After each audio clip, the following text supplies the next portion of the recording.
अरे ये क्या हुआ? ये किस तरह का मामला है? हमारे चंदनपुर में 2 दिन से सूरज डूब नहीं रहा और दूसरी तरफ तुम्हारी नीलगिरी में 2 दिन से सूरज उग नहीं रहा।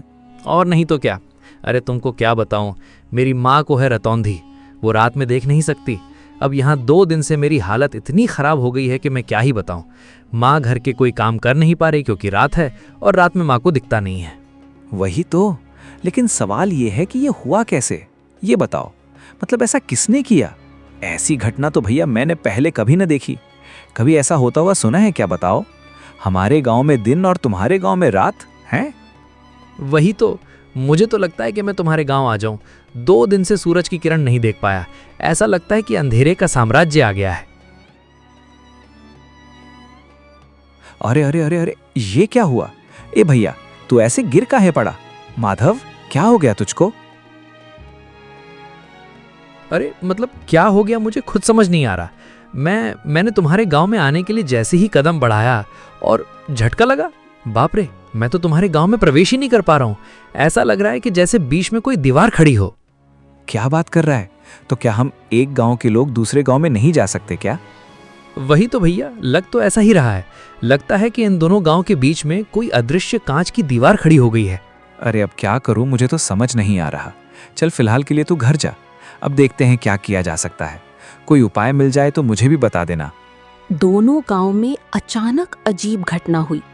एक गांव में लगातार 2 दिन तक दिन और दूसरे गांव में लगातार 2 दिन तक रात।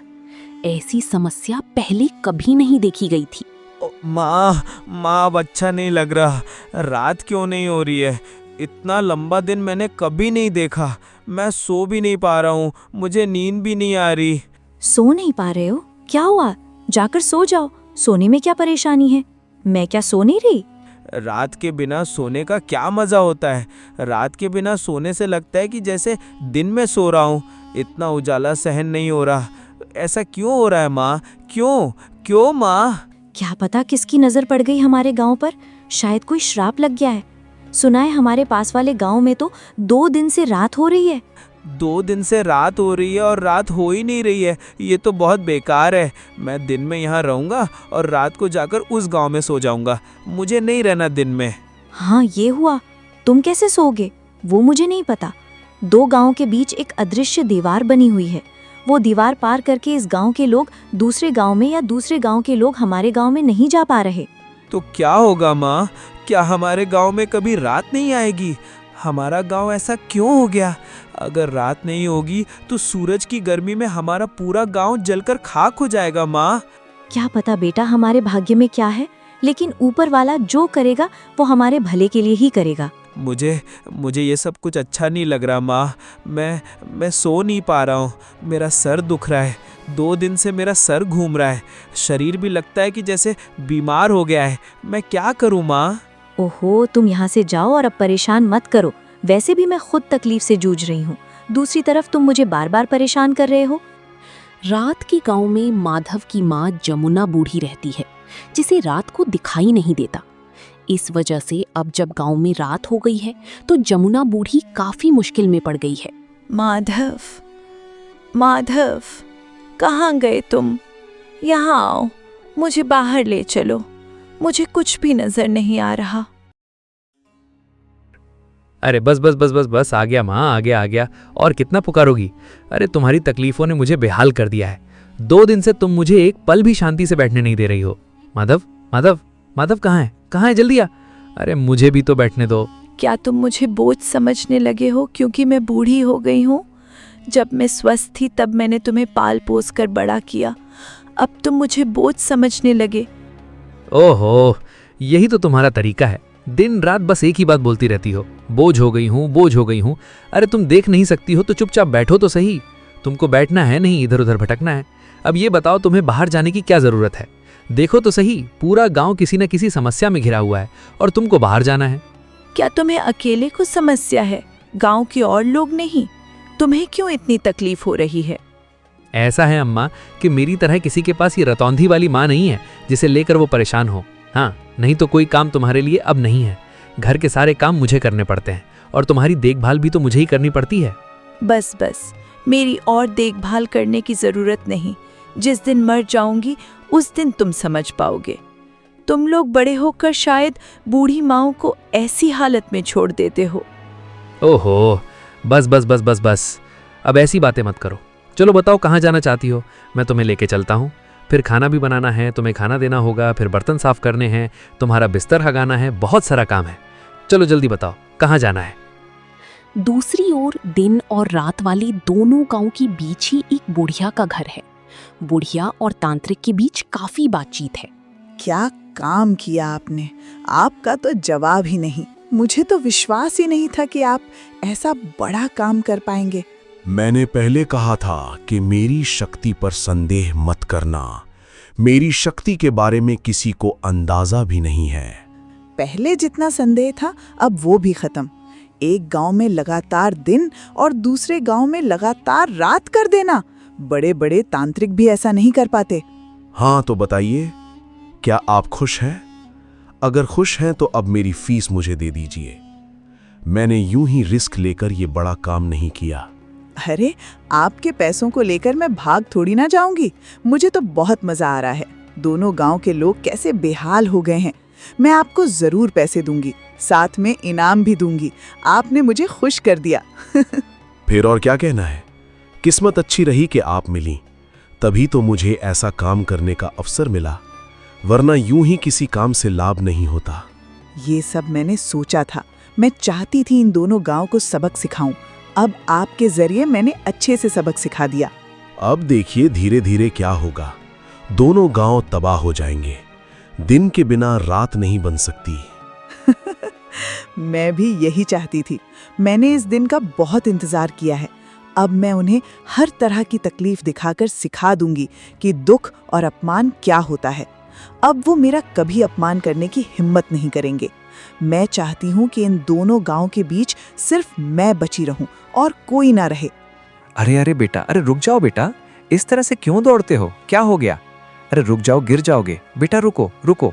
पिताजी पिताजी पिताजी पिताजी, मुझे एक बड़ी बात पता चल गई है। मैंने दिन और रात की असली वजह जान ली है। पिताजी पिताजी पिताजी, अब आप कुछ उपाय निकालो, वरना दोनों गांव वाले मर सकते हैं। अरे बेटा शांत हो जा। हाँ, अब ये बता क्या हुआ, कैसे जाना तुमने, बताओ मुझे। पिताजी पिताजी, हमारे दोनों गांव के बीच में उस बुढ़िया का घर है ना, वही बुढ़िया जो गांव वालों से बात भी नहीं करती, ये सब कुछ वही करवा रही है। क्या? ये क्या कह रहे हो तुम? क्या सच में ऐसा है? पर ये बताओ, तुम्हें कैसे पता चला कि वो करवा रही है? अब मैं सच कह रहा हूँ पिताजी। मैं थोड़ा क्या है कि बाहर गया था, तो बुढ़िया के घर से ना हंसी ठहाके की आवाज़ें आ रही थी। मैं चुपके से गया, मैंने सब कुछ सुना और देखा कि बुढ़िया ना एक तांत्रिक के साथ में योजना बना रही थी। पिताजी, जो करना है अब जल्दी कीजिए। मुझे लगता है कि वो तांत्रिक ना बड़ा शक्तिशाली है। ओह, अब जब सब कुछ खुल ही गया है तो उस बुढ़िया को छोड़ना नहीं चाहिए। वो जिद करके हमारे विनाश की कोशिश कर रही है ना। वही तो, पर ये समझ में नहीं आ रहा पिताजी कि वो ऐसा कर क्यों रही है। मतलब वो हमसे गुस्सा है क्या, और गांव वाले उससे बात क्यों नहीं करते? ये सब बातें जानने के लिए अभी तुम बहुत छोटे हो बेटा। चलो मैं जाता हूँ, माधव से बात करूंगा। फिर हम दोनों मिलकर बुढ़िया के घर जाएंगे और समझाएंगे। नहीं तो इसके अलावा तो कोई और उपाय नहीं दिखता। वही तो पिताजी, जल्दी कीजिए। मुझे उस तांत्रिक पर भरोसा नहीं है। बहुत ही बेकार हंसी हंसता है वो पैसे लेकर चला गया और यकीन है कि वो वापस आएगा। सोमनाथ और माधव जब बुढ़िया से सच्चाई पूछते हैं तो बुढ़िया सीधे इनकार कर देती है। वो किसी भी तरह ये मानने को तैयार नहीं कि उसका इसमें किसी भी तरह का रोल है। ओह सुनो बुढ़िया, हमने तुम्हारे साथ कुछ नहीं किया, और जिन लोगों ने ये किया अब वो जिंदा नहीं है। फिर भी तुम हमसे क्यों नाराज हो, मुझे समझ में नहीं आता। नाराज ना रहूं तो क्या करूं? तुम लोग मेरे किसी काम के नहीं। मैं यहाँ अकेली हूँ। मुझे कितनी मदद चाहिए, तुम्हें इस बात का अंदाजा भी है? मेरे साथ दो शब्द बोलने वाला भी कोई नहीं। ऐसा है कि लोग तुमसे बात इसलिए नहीं करते क्योंकि तुम गुस्सैल हो। तुम्हें गुस्सा बहुत आता है। गांव वाले तुमसे डरते हैं, इसीलिए कोई तुम्हारे पास नहीं आता। पर इसका मतलब ये नहीं है कि तुम हमारे गांव को नुकसान पहुंचाओ। तुमने किया या नहीं किया इसका राज खुल चुका है, हम सब जान चुके हैं, इसीलिए इनकार मत करो। तुम लोग मेरा बार बार अपमान करते हो, मुझे बदनाम करते हो। इसका अंजाम अच्छा नहीं होगा। मैंने एक बार सब बर्दाश्त कर लिया। अगर ये सब मेरे साथ दोबारा हुआ तो ऐसा मत सोचना कि मैं तुम लोगों पर रहम कर लूंगी। अरे बुढ़िया, तुम बेकार में गुस्सा कर रही हो। हम तर्क करने नहीं आए हैं, हम शांतिपूर्वक प्रेम पूर्वक बातें करने आए हैं। देखो, एक बार गांव की हालत तो देखो। एक गांव में सूरज उग नहीं रहा और दूसरे गांव में सूरज डूब नहीं रहा। ऐसे हालात पहले कभी किसी ने देखे हैं क्या? बताओ। अचरज की बात क्या है? तुम बार बार वही बातें क्यों कर रहे हो? क्या हुआ? नहीं हुआ, मैं वो देख ही रही हूँ, मैं इससे जुड़ी हुई हूँ। तुम लोग यहाँ से चले जाओ, मुझे अकेला छोड़ दो। तुम अकेली क्यों रहोगी? अरे भाई, लोगों का डरना इसीलिए है तुमसे क्योंकि वो तुम्हें जानते नहीं हैं। पर इसका मतलब ये तो नहीं ना कि हम तुम्हारे शत्रु हो गए, हम तुमसे अलग हो गए। मैं अब और कुछ नहीं सुनना चाहती। अगर तुम जाओगे नहीं तो ये डंडा देखा है, इसी से तुम्हें पीट पीट कर लाल कर दूंगी। क्या तुम सच में उस बूढ़ी के पास गए थे? आर्यन ने मुझे बताया। कुछ फायदा हुआ क्या? हाँ, जितना समझ में आया उससे ये पता चला कि माया, वो जो बुढ़िया है ना, वो दोनों गांव पर बहुत गुस्सा है। तो क्या इन दोनों गांवों को फिर पहले जैसा करना संभव नहीं? हमें ऐसा लगता तो नहीं है। मैंने और माधव ने मिलकर बूढ़ी को वैसे तो बहुत समझाने की कोशिश की, पर सही बताऊं, बूढ़ी सुनना ही नहीं चाहती है। वो किसी भी तरह से हमारी बात समझना ही नहीं चाहती है। सच में मुझे तो डर लग रहा है। अगर ऐसे ही चलता रहा तो गांव में कोई नहीं बचेगा। धीरे धीरे सब कुछ नष्ट हो जाएगा। तुम सब लोग चिंता मत करो, देखना मैं सब ठीक कर दूंगा। वाह वाह वाह वाह वाह सुन रही हो इसकी बातें? हम यहाँ इसके पिताजी कुछ कर नहीं पा रहे, उन्होंने हमें लाठी से खदेड़ दिया। अब ये जाकर ठीक करेंगे, क्यों महाशय? तुमने भी ना इस लड़के की बात मान ली है। इसे इन चीजों की क्या समझ? उसने जो कहा वही बहुत है। अरे माँ, मैं यूं ही नहीं कह रहा, मैं सच कह रहा हूँ। मैं सब कुछ ठीक कर दूंगा, तुम लोग देख लेना। उस तांत्रिक को मैं जानता हूँ, अगर मैं उसे एक बार पकड़ लूंगा तो उसे नष्ट कर दूंगा। बहुत मारूंगा मैं उसे, ऐसे गुच्छे बना के। अच्छा, समझ गया। लेकिन हाँ, फिर कोई शरारत करने से पहले ज़रा सोच समझ कर। वैसे भी हमारी मुश्किलों का अंत नहीं है। हाँ, आगे क्या होगा समझ नहीं आता। कहीं तुम्हारी हरकतों से वो बुढ़िया और गुस्सा न हो जाए। नहीं पिताजी, मैं शरारत बरारत नहीं करता। अब मैं बड़ा हो गया हूँ। पर हाँ, आप चिंता मत कीजिए, अब आगे जो होगा अच्छा ही होगा, देख लेना। अब बहुत बातें हो गई, तुम दोनों जाओ और हाथ मुंह धोकर आओ, मैं खाना देती हूँ। अरे तांत्रिक बाबा, आइए आइए, बैठिए। मैं तो आपका ही इंतजार कर रही थी। कितनी बातें हुई, आपको तो कुछ पता नहीं। क्या बात है, फिर क्या हुआ? कोई नई कहानी हुई क्या? गांव वालों को सब पता चल गया है कि ये मैंने ही किया है, पर मैंने इनकार कर दिया। सब मेरे पास आए थे, मैंने उन्हें भगा दिया। उनका इस विपत्ति में पड़ा हुआ चेहरा देखकर मुझे कितनी खुशी हुई। ठीक है, तुमने इनकार किया, ये अच्छी बात है। लेकिन पर जब लोग शक करते हैं तो बिना कुछ जाने, बिना किसी वजह के शक नहीं करते। कुल मिला के बात यह है कि किसी तरह से कोई हमारी बातें सुनकर गया है। कौन सुनेगा? मेरे घर के आसपास कोई आना नहीं चाहता। वो मुझे डायन कहते हैं, बोलते हैं मैं काला जादू करती हूँ। धीरे धीरे तुम्हारे मन का सारा दुख दर्द मिट जाएगा, है ना? अरे, ये मेरा कमंडल कहाँ गया? अभी तो यहीं रखा था। ओहो, मेरे कमंडल में विशेष जल है, कहाँ चला गया? अरे लड़के, मेरा कमंडल दे दे। मैं कह रहा हूं, मेरा कमंडल दे दे। तेरी इतनी हिम्मत कि मेरा कमंडल तू चुरा है? मैं तुझे छोड़ूंगा नहीं। उसे पकड़ो, उसे रोक लो, वरना बड़ा नुकसान होगा। हमने जो झूठ बोला है वो पकड़ में आ जाएगा। उसे पकड़ना ही होगा। मेरा कमंडल उसके पास है और उस कमंडल में विशेष जल है। उसी जल से मैं फिर से इस गांव का रात और दूसरे गांव का दिन दूर कर दूंगा। चिंता मत करो। अब क्या होगा? सब कुछ तो फिर से पहले जैसा हो गया। उस बच्चे से कमंडल ले आऊंगा और फिर इन गांव का दिन रात बदल दूंगा। तुम चिंता मत करो। अरे लड़के, तेरी इतनी हिम्मत कि तूने मेरा कमंडल छुआ? मैं तुझे श्राप दे सकता हूं, क्या तू जानता है? मुझे किसी चीज का डर नहीं है। मैंने इन दोनों गांवों को फिर से पहले जैसा कर दिया है। इन दोनों गांवों के दुख चिंता दूर कर दिए मैंने। अरे मूर्ख बच्चे, तू इतना छोटा सा लड़का, पिद्दी सा, तू क्या समस्या दूर कर पाएगा? चल ला मेरा कमंडल, मुझे देगे। उस कमंडल के पानी से मैं फिर से इस गांव की रात और दूसरे गांव का दिन, ये जो समस्या है, इसे दूर कर दूंगा। ला। मैं कभी ऐसा होने नहीं दूंगा।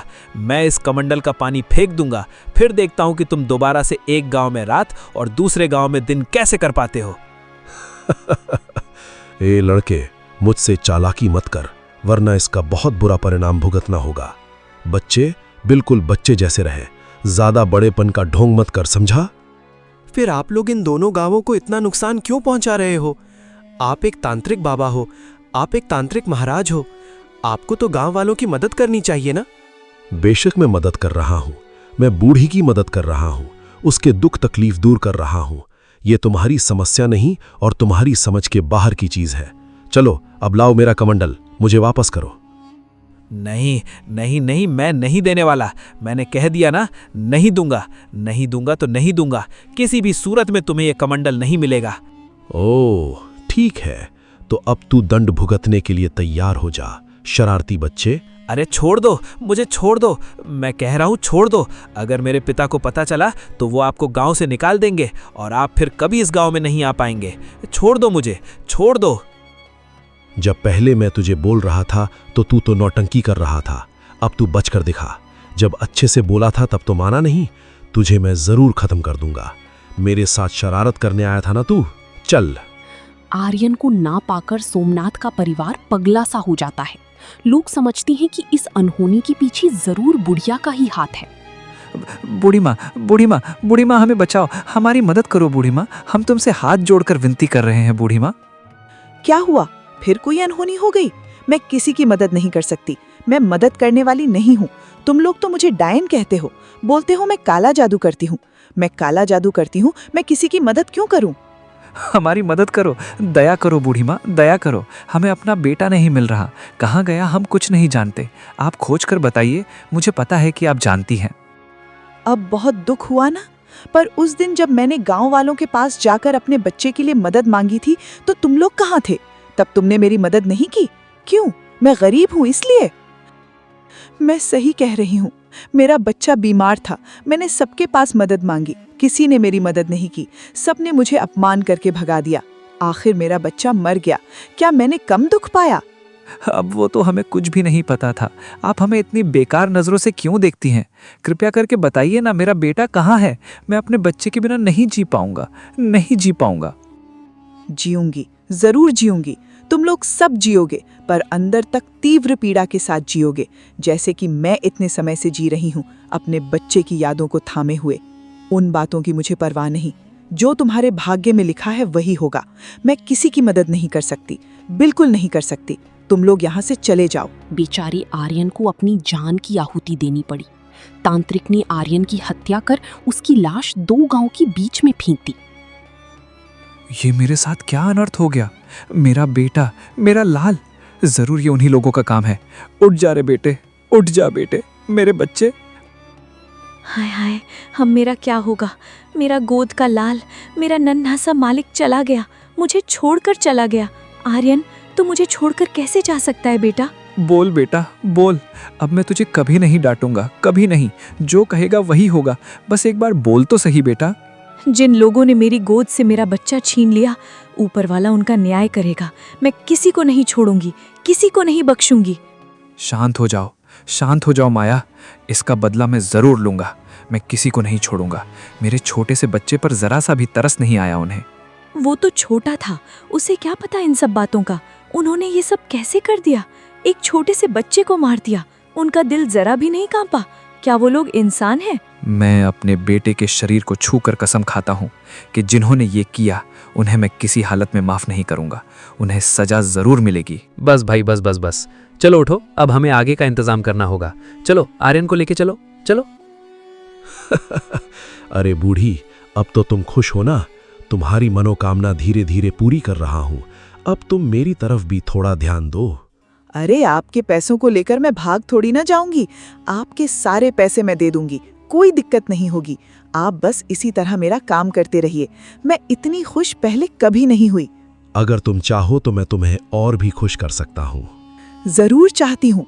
मैं चाहती हूँ कि इन दोनों गांव का एक भी बच्चा जिंदा न बचे, सबकी गोद खाली हो जाए। और जो लोग रो रहे थे उन्हें देखकर मुझे कैसी पिशाची सी खुशी मिल रही थी, क्या बताऊं। बहुत बढ़िया, बहुत बढ़िया। तो तुम पैसों का इंतजाम करो, मैं एक एक करके इन दोनों गांव के सारे बच्चों को मार दूंगा। मैं वादा करता हूं कि इन गांव में एक भी बच्चा जिंदा नहीं रहेगा। यही तो मैं चाहती हूँ। मैं इसी दिन का इंतजार कर रही थी। बेटे, तो ऊपर बैठा देख रहा है ना? देख, तेरी माँ तेरी मौत का बदला ले रही है। जो दर्द मुझे हुआ था वही दर्द अब मैं सबको दूंगी। इतनी जल्दी खुश मत हो, हमें धीरे धीरे सब करना होगा। आज से हर रात इन 2 गांवों में एक एक बच्चा गायब होगा और मैं उसका बलिदान दूंगा। इससे तुम्हारा भी फायदा होगा और मेरा भी स्वार्थ सिद्ध होगा। कोई दिक्कत नहीं, मैं हर रात तुम्हें बच्चों को पकड़ने में मदद करूंगी। जरूरत पड़ी तो खुद पकड़ कर लाऊंगी। सब मुझे डायन कहते हैं, अब मैं उन्हें दिखाऊंगी असली डायन क्या होती है। तो फिर ठीक है, मैं बलिदान की पूरी व्यवस्था करता हूँ। हर रात एक बच्चे की हत्या करनी होगी, तभी मैं और शक्तिशाली बनूंगा। नहीं, अब ये सब कुछ और नहीं चलेगा। मैंने अपने बेटे को खो दिया है। मैं नहीं चाहता कि किसी और का बच्चा ऐसे मरे। हाँ, लेकिन सोमनाथ, अब हम करेंगे क्या दादा? वो तांत्रिक तो बहुत ताकतवर है, उससे हम लड़ेंगे कैसे? तांत्रिक को बाद में देख लेंगे, पहले उस डायन बूढ़ी का कुछ करना होगा। उसका दिमाग खराब हो गया है, बेटे को खोकर पागल हो गई है वो, पागल। अच्छा ठीक है, लेकिन हम उसे मार तो नहीं सकते हैं ना? अच्छा, क्यों नहीं मार सकते? जब उसने मेरे बच्चे को नहीं छोड़ा, जब उसे गांव के सभी बच्चों को मारने का मन हो रहा है, तो मैं भी उस विकृत दिमाग की डायन को मार सकता हूं। बिल्कुल मार सकता हूं। खून का बदला खून, बिल्कुल। और मैंने तय कर लिया है, बूढ़ी को मैं जिंदा जला दूंगा। उसके लिए यही सजा सही रहेगी। अगर वो जिंदा रही तो कभी नहीं सुधरने वाली। उसका दिमाग पूरी तरह से खराब हो चुका है। ठीक है, मुझे कोई आपत्ति नहीं है, लेकिन गांव के लोग क्या कहेंगे? एक जिंदा इंसान को जलाकर मार देंगे तो क्या ये ठीक रहेगा? वो इंसान नहीं है भाई, वो इंसान हो ही नहीं सकती। वो एक डायन है, डायन।